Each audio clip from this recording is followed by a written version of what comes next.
Hello, everyone, and welcome Monday Mojo. I am so excited tonight because, as you know, we've been doing all of our pre shows today as well because it is Encourage Young Writers Day. And what a way for us to encourage is that we've had all these pre shows of my friends that are writers, and I asked them pretty much the same thing, and they all gave me brilliant and just wonderful explanations, words of wisdom, and they were all different. And that was just, it astonished me that you can ask these brilliant people the same things, and they all come up with something so brilliant and different. And, they all said a couple of words that were the very same. And we are going to see our brilliant Olivia Vo, that is a long term friend of mine that we met so long ago, that was on so many of our mojos, that helped me get started in the mojos and Throwback Thursdays and writing and so many other things, because she's just that person to help everyone. So let's welcome Olivia Bo. Come on down. And I brought all my books with me, LaDonna. Yes, yay! Oh my gosh, what a thrilling ride that was last year, huh? Oh my To be able to gosh. be in 3 books with you. I'm just so proud of you for being able to share your story, share your legacy. We're here, Live Life and Wow. We're in the Stories of Us, which is your mini memoir. And of course, the all most beautiful book of all, Cinderella Monologue. So I'm so proud of you. And I'm so Yeah. proud of you for taking this on. I mean, like, I know I helped you jumpstart on Restream, but you have just really, just been trailblazing in your own unique way, keeping up the Monday Mojo and Throwback Thursday. And I'm just so admiring of your dedication, to make it Oh, your thank own. you so much, Olivia. I'm telling you, it had never been done without your inspiration, help, your guidance, your teaching skills, and what most of all, just you comforted me. You showed me the ropes and you showed me how it's done. And we did a lot of learning together as well. But you really are a great teacher and just overwhelming my heart in so many ways. It's brilliant. And to have you here tonight on such a special occasion, I love it. Love I couldn't it. say no to National Encourage a Young Writer Day. I mean, that speaks to my heart. I've been watching a pre-show, so that's something new that I saw you doing today, and I want to give you kudos for that because I know how much energy it takes in coordinating multiple interviews in a day. So the fact that you got Sherry and Bruce and Helen and Mila on, I mean, I think that's so fantastic. And And I, they all said, some very common things. And I love what yes. Sherry said about the self-expression. I love Helen, being able to open up her throat chakra.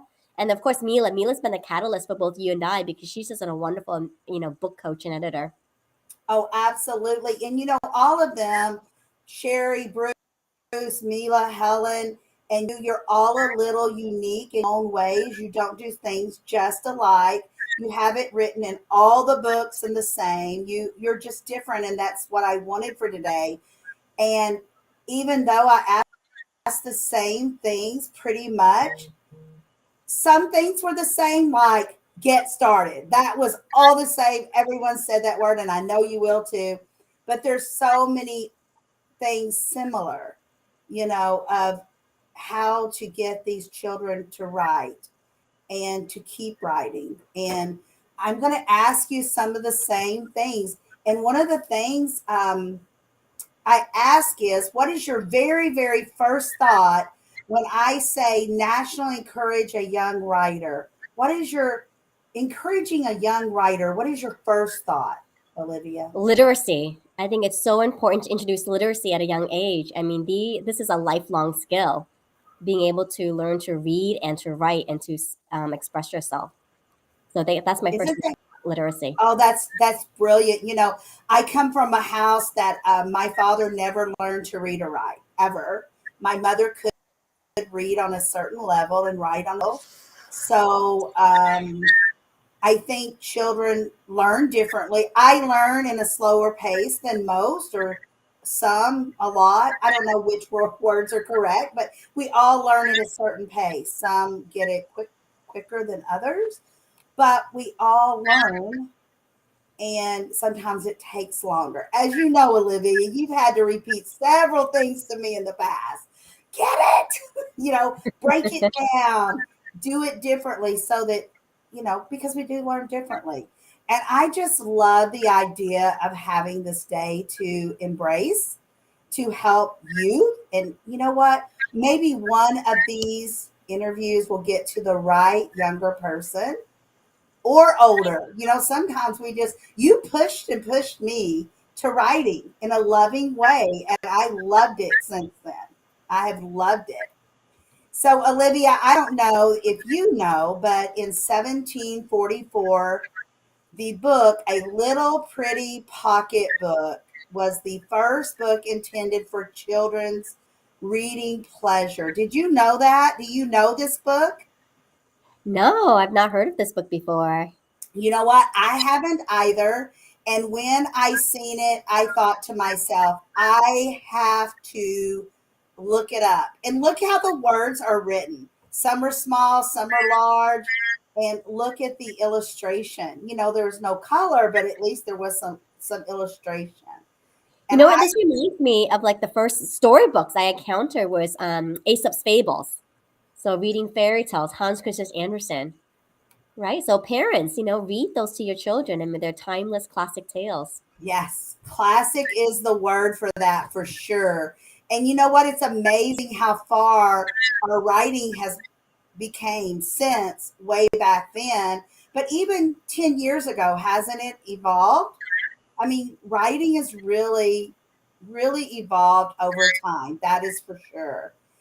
And then, Olivia, my next one, clear your mind. Most Okay. children are natural storytellers. What comes to mind when you hear that? I love it because I volunteer with Harmony Mind Body Spirit Wellness, and I was on a recent trip to Mexico, and I brought these like little wooden animals, and I would lay them out on the picnic table at the park, and I would tell the children, okay, let's go make up a story, and I would have a giraffe, elephant, turtle, bird, and instantly they'd come up with a story, like they just make it up, and Isn't it doesn't that have to make great? sense, and you just encourage it, whatever they say. It doesn't have to be right or wrong. You just say, keep going, tell me more. What if, right? Like get them to even think about it further. Like, what if? So we Exactly. made a story that day about a friendship between a giraffe and an elephant and a turtle and a bird, and it was It's quite beautiful. So introduce amazing. little props to them, right? So props and toys, anything around you, you can just grab and have that like jumpstart a story. Absolutely. And Helen and I was talking a little earlier today, and she brought up the fact that she went back to her keepsake boxes from her kids when they were really young.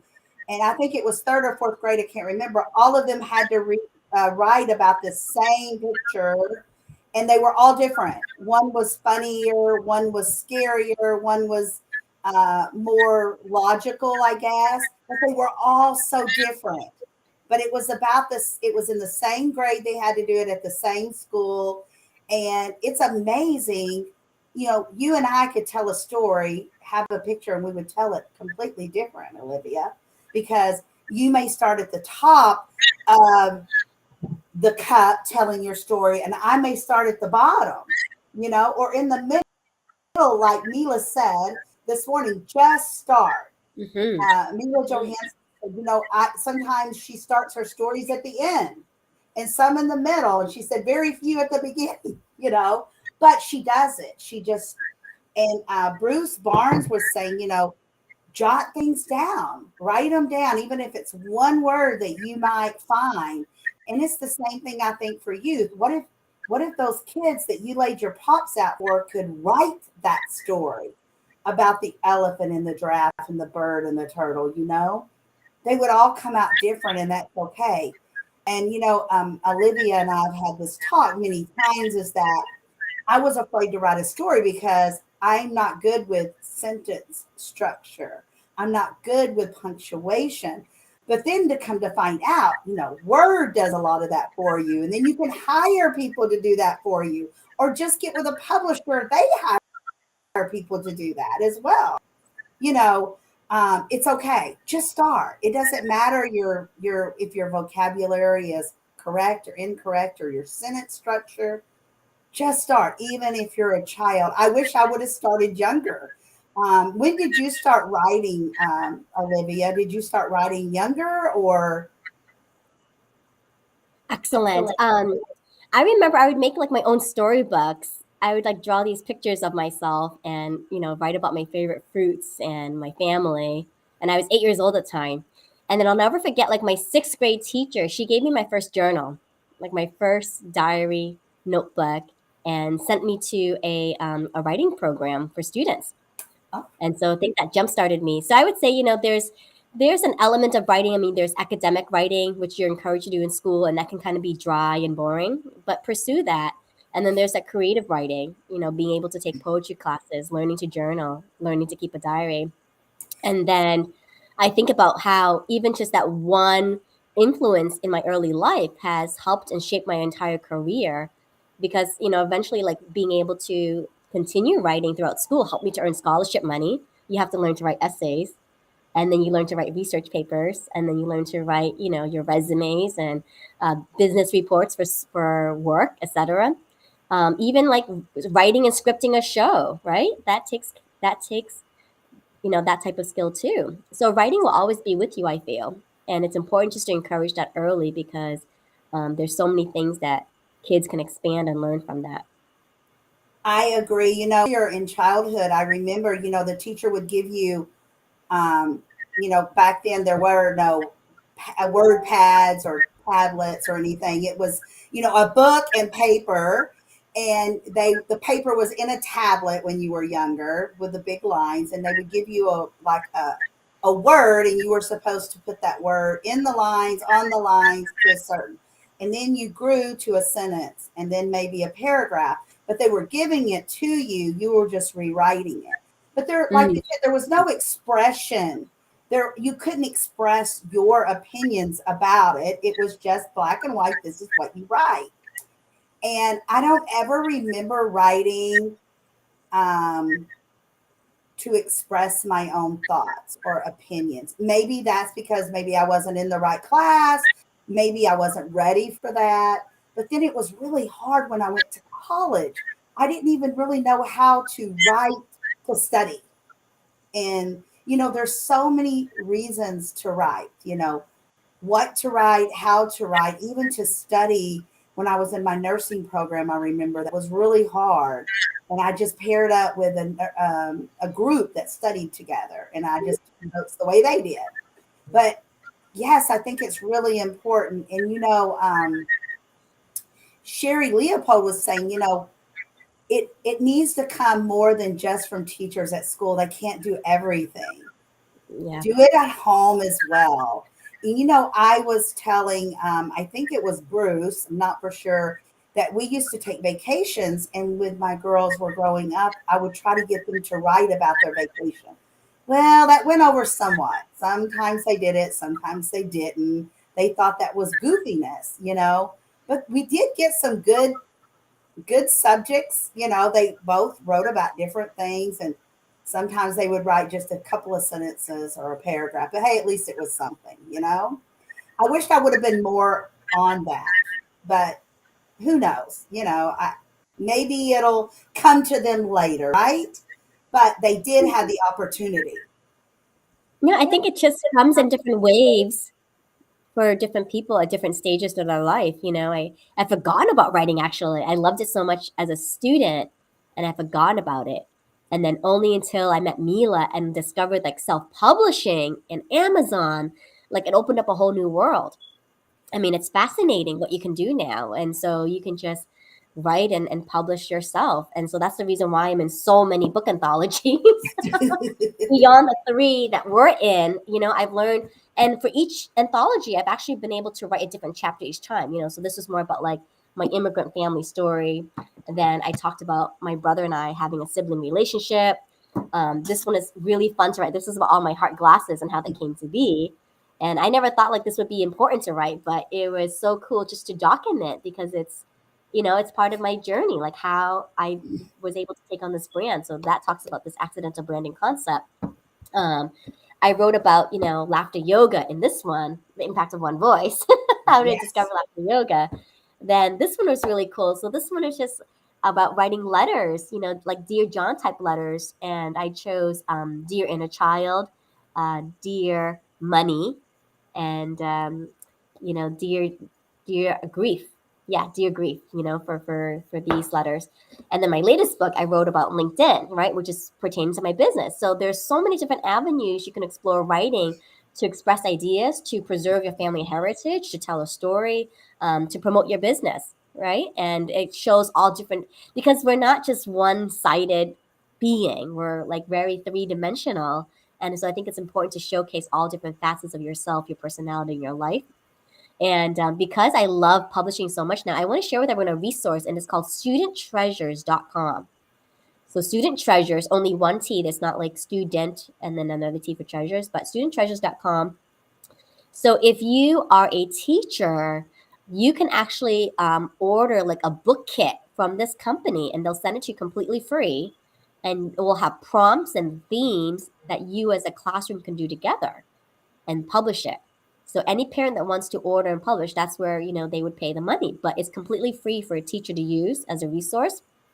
And then if you are a parent that's on like the PTA, like school board, for example, right, you can recommend a classroom for this book kit. It's a free book kit.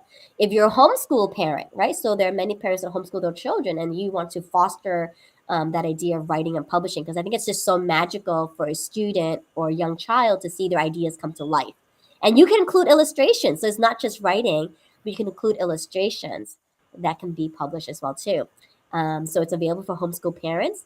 And I truly believe it's like such a game changer, and I want to tell everybody about it. And you can also win money for your school. So your school classroom book gets picked for the national award, and that's money. And we're always hearing about teachers, lacking resources. So this is one way to make up that deficit.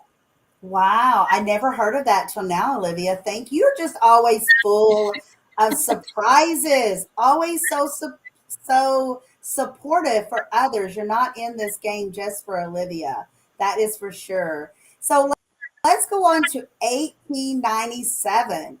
Um, Eden Blyton, the best-selling children's author of all time, is born. Have you heard of her, Olivia? Do you know about any of her writing?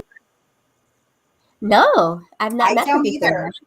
And you know what? When I did a research, I did find a little bit about her, but not a lot, but a little bit. But what amazes me is that writing was so important even in 1897 and about children, you know, children to learn from, to read, to write, to think about.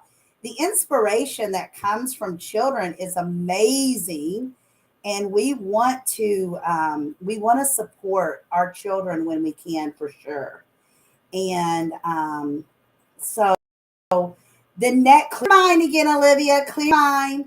Um, we want to continue with some inspiration from you on children's vivid sense of imagination and creativity allows them to come up with extraordinary stories. And I know that you have already talked about this, but I want to talk about it just a little more. What was the first thing that came to your mind?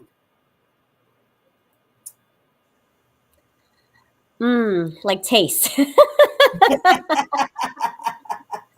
um, I think about, just being able to taste yummy food, or touch something and then writing about it, describing it, right? Because kids are so sensory, and they want to touch things all the time. And they're always putting things in their mouth. At least I remember as a kid, I always wanted to taste like dirt and grass. Absolutely. Oh So my just goodness. open up your senses, and then just encourage them. Okay, what did that feel like? Oh my goodness, when you said that, I used to. Oh, this just came to the top of my mind when you said this, okay? But I need to write a story about. I used to make my younger, I'm the oldest of four, and I need to make just a small chapter or book or something about. I used to make my younger siblings eat mud pies. I don't know how many times I have been in trouble for having them eat mud pies. I mean, I don't know why I thought of that when you talked about yummy foods, because that wouldn't be yummy. But it is something, that's part of my childhood. You know, things that you do, things that you did or did not do, or the way you did it. And it's pretty amazing when you go childhood and you think, oh my gosh, I should write about that. It's how said today, maybe we all need to pull out those our bed, our keepsakes from our childhood or our children's childhood and make a little book for them. Because we do. I mean, I don't know if you have them or maybe your mom has them, but do one of you have like things that you wrote back in elementary school, maybe? Even if it was just one page. So I have to find it, but because I've been in the process of moving, but I did come across like my old picture book that I made, when I was 8 years old. And I remember because I dated that one, so I actually have that, and I'm going to Awesome. cherish it. Moving. Olivia, you love your house you live in. Do you notice Are my new you up? background? I've moved again. I'm not in my same background, so I've I moved know just in you're not. Yes. Are you upgrading? yeah. So there's another story behind that, right? So I've had an opportunity to invest in my neighborhood, so I've moved to a new place. That is Yes, awesome. Awesome. Oh, I'm so glad. You know what? Another chapter in our lives, right? indeed, yeah. And So when you just said mud pies just now, one of my favorite books reading when I was growing up was Blueberries for Sal. So why not blueberries? I mean, mud pies for LaDonna or something. you know, So I would challenge you, why not embark on a children's book? Because I know you've got an adorable grandson, Bryson.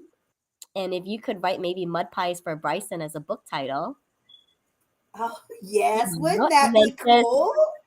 and Oh then my just go gosh. through the imagery and all the fun things you could. Because I think I'd love to explore children's book writing next. Now that I've been inspired by you here, um, because I think there's a story that I can come up with about the heart glasses. From a Oh, children's perspective. absolutely. And Mark, Big Daddy, has challenged me to do a children's story through the eyes at Granny's house, because Mark said once they that. once they get into the we forget about my four grandchildren are from my two daughters. So once they enter this property, all boundaries of their what they tell us are off. What you hear stays here. And it's so fun because we have a riding lawnmower. It's a mower, and we call that the bumblebee because it's bright yellow. And Bryson loves to ride on the bumblebee. He can't do it by himself yet because it's a big Mm, mower. But just fun stuff like that. And he that'd tells be his a great mommy book and title. daddy every time he goes home about he went to Ranger's house and Max's house and Boo Boo's house and Granny's house and Papa's house, and he rode the bumblebees and he's seen the turtles. It's in his eyes. This is like paradise. It's like shit, you Oh my know. God, LaDonna, I think you should do it. I think that'd be such a fun book title for a children's book, Riding the And Bumblebee. see, I got it from him. So I'm reflecting back on it is through the eyes of the youth, because they don't see life the way we see it. They don't. They see it, dear. We say rose colored glasses, the song through rose colored glasses. Everything is a fairy tale. It's, lollipops and unicorns and, sprinkles. But you know what? Don't we want our children and our youth to see it that way? Do we want them to see it any other way? No, because they have all this expression. And if we can just get them about what they're thinking, when Bryson is here, he's the youngest of four. There's 10 years difference from him to the other. The others are crazy teenagers now. They're no fun. They're on another level. But I reading bedtime, he'll pick out two bedtime stories, very small and short. And then one night he would not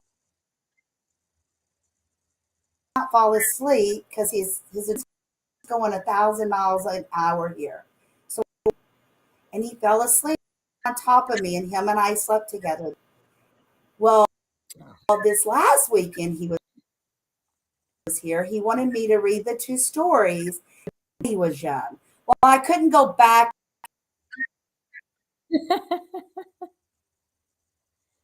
as far back as when he was young.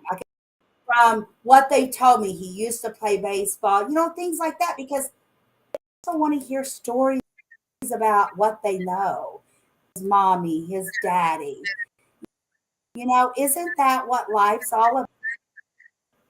I know, because And you said it's something just earlier community. today about how you can go beyond the family tree, right? You can go beyond the family tree, and your children and grandchildren and great grandchildren can trace the origins of how you came to be without having to dig for it. I mean, you've written it all out, laid it out for them.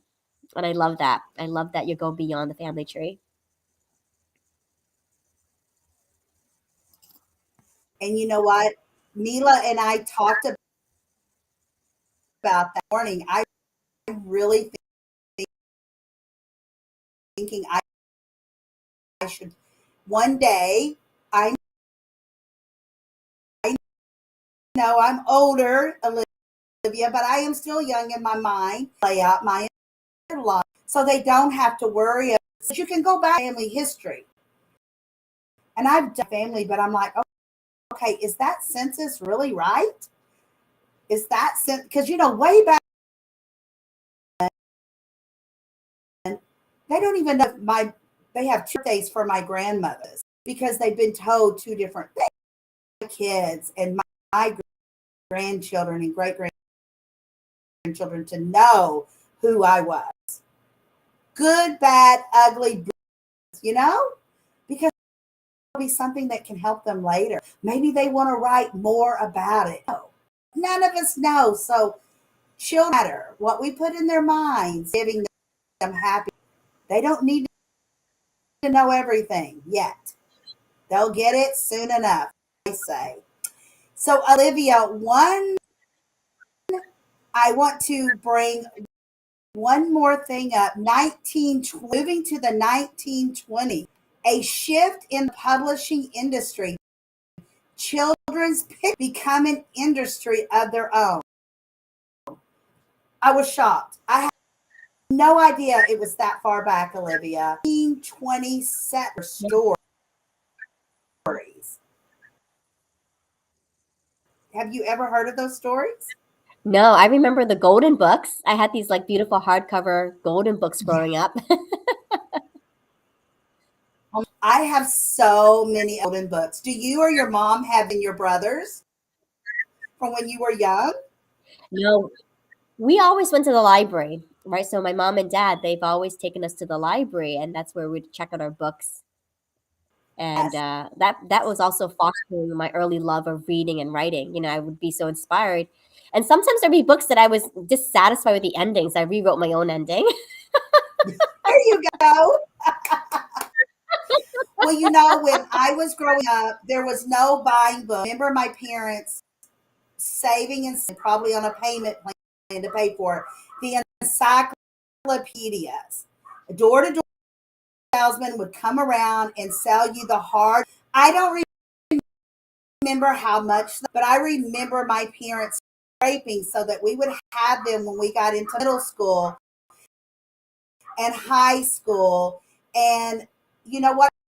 Using them for different essays and things I had to write, or spelling, or that's there were no computers, there were no Googles, and if there were, I didn't know.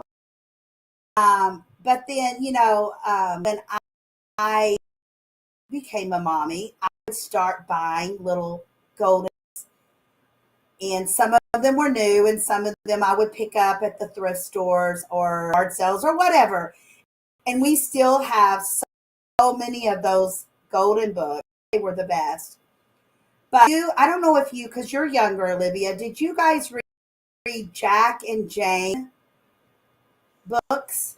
Yep, we had those as well too. Yes, exactly. Okay. Remember the Jack and Jane went up the hill, and we did all of those books, and the blonde hair girl, the dear guy, and we read books. We didn't have them, but we did read them in school.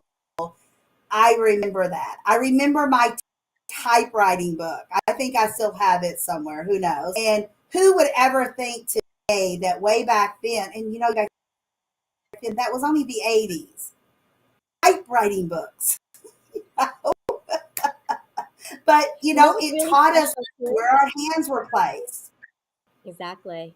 It's remarkable now that I think about it. My love of reading and writing also came from, certain books and book series that focus on like strong, independent girls.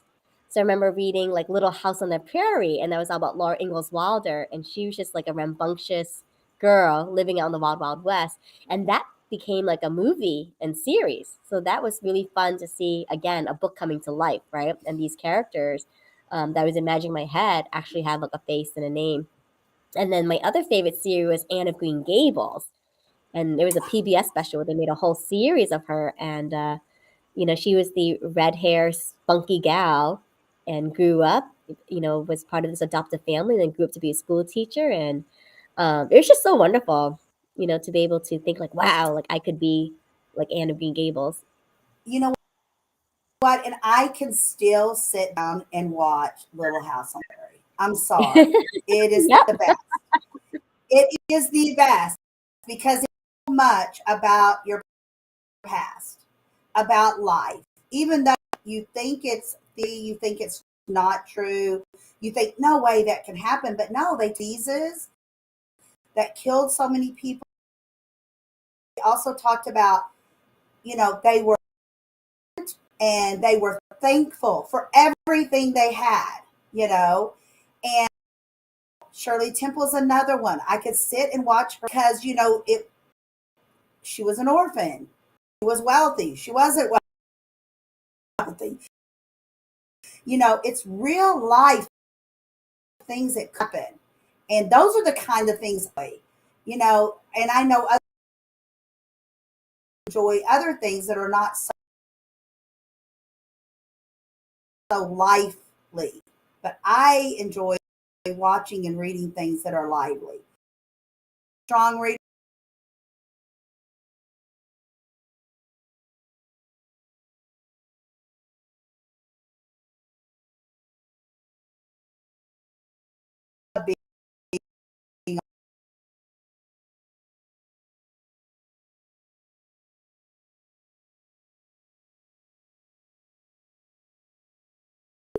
But they're all different. They don't come with a book. Unfortunately, children do not come with a book.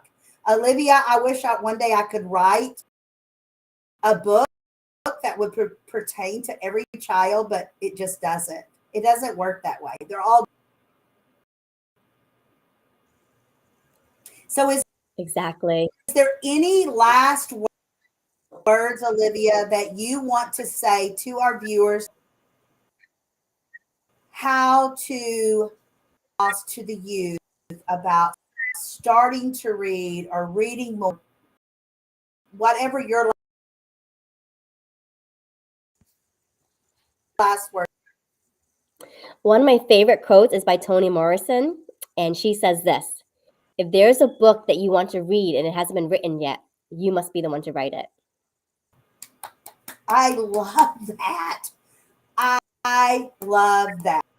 And with that said, I am going to set up some reminders, and then Olivia and I are going to come back. A second here.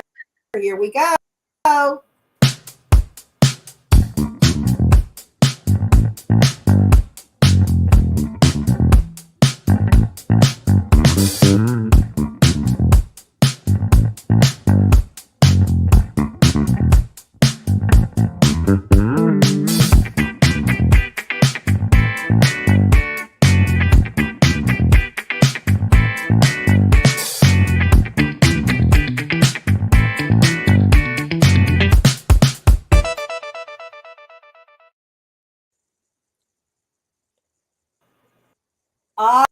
All right. I want to thank you so much